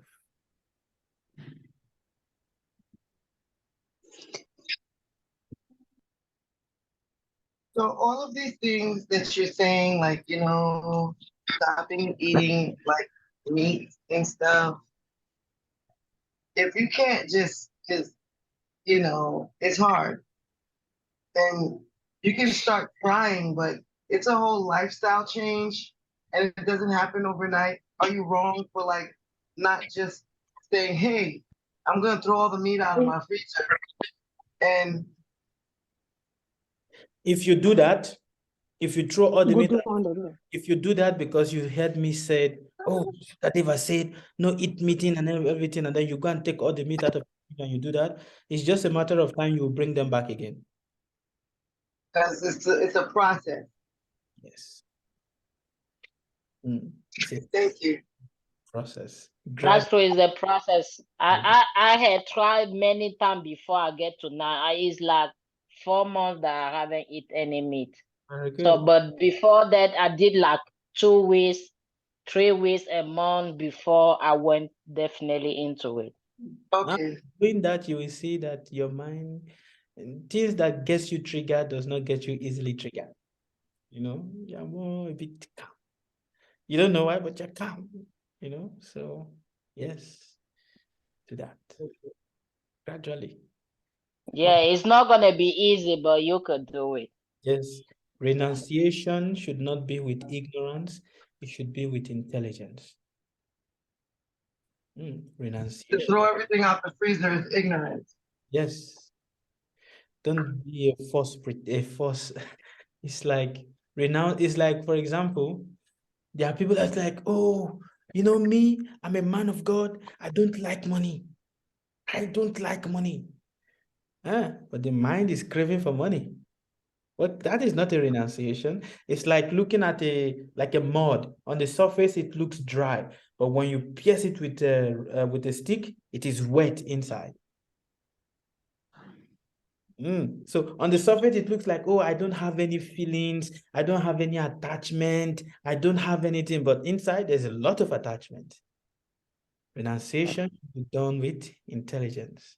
Some years ago, wanting to practice this principle, I was still a monk, you know, as at that time, still a monk. So I had 2 computers. One was an iPad that was given to me newly, and then I had a nice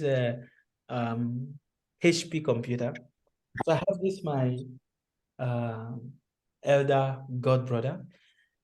He did not have a computer. So feeling like, oh, I'm in such I'm having too much enjoyment. I'm having an iPad, I'm having this, I'm having that. It's too much. Let me just give one away. So I took my computer and I gave it to him. I gave it to him. After some days, he started using the computer and he was very happy. I was like showing, you know, it was so happy, and he was like showing off to me that he's now using a computer. This is this. And my head was like, I'm the one that gave him the computer. Why is he acting up to me? Why is he acting up to me like that? So I want to meet her, like, give me back my computer. I don't want to give it to you again. And then they give me back my computer. I don't want to give it to you again. And I forcefully took my computer away from him. And then my god uncle, he looked at me and said, you are a fool. I said, really? He said, yes, you are a fool. That is called forced renunciation. You give up something, but you are still expecting some certain things out of that. And when you do not get it, you're going to take it back. That is forced renunciation. On that, you're a fool.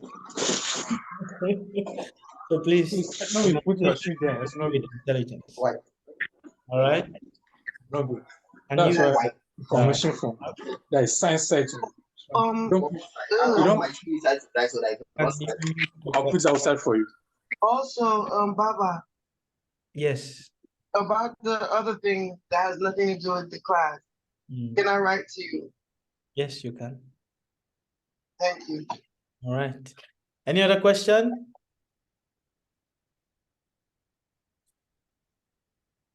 Mrs. Winifred?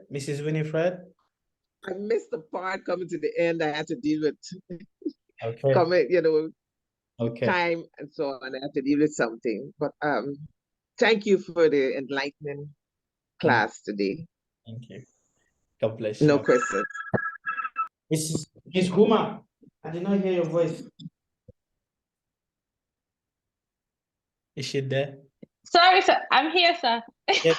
Any question? No, sir. Just a little bit sleepy. All right. Let me leave you alone so you can continue your sleep. Thank you all. God bless you. Babu, Yes, sir. please, are you still coming to Ghana? Surprise, surprise.